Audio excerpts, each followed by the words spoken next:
De son côté, Patrick Jacques Chirac a réaffirmé dans une interview qu'il a donnée au Figaro aujourd'hui que toute la majorité se retrouvera derrière son candidat pour le second tour. Oui, et le candidat Chirac vient juste de terminer son dernier meeting, lui aussi à Cergy, dans la banlieue parisienne.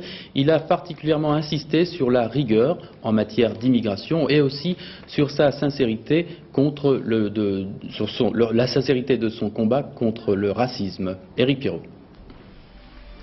Pour son dernier meeting avant le premier tour, Jacques Chirac s'est livré à une véritable profession de foi. Profession de foi dans laquelle il a repris le bilan de son action depuis 2 ans et le projet qu'il mettra en œuvre demain s'il est élu à la présidence de la République. Le Premier ministre candidat a tenu, une fois encore, à revenir sur le thème de l'immigration. Jacques Chirac a insisté sur la sincérité de son combat contre le racisme, mais il a également revendiqué sa rigueur en matière d'immigration. La France ne doit être ni un moulin, ni une citadelle. Elle doit rester fidèle à ses traditions. Je pense notamment à sa tradition d'asile politique, lorsqu'il est avéré qu'il est réellement politique.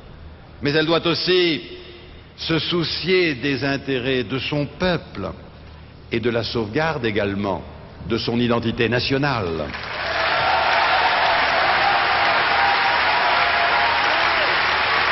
C'est pour cela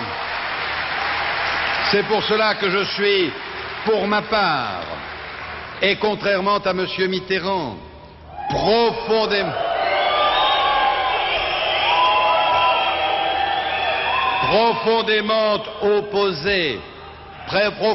opposé au vote des étrangers. L'immigration n'est pas le seul domaine dans lequel Jacques Chirac s'est opposé à François Mitterrand.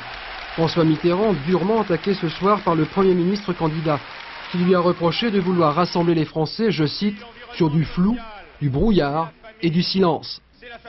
Mais peut-on faire confiance à un homme qui tient simultanément des langages si opposés? Avec lui, vous savez, rien n'est sûr. Sinon le flottement et les combinaisons. Roland, d'une 4e République où il fit, c'est vrai, une carrière politique exemplaire.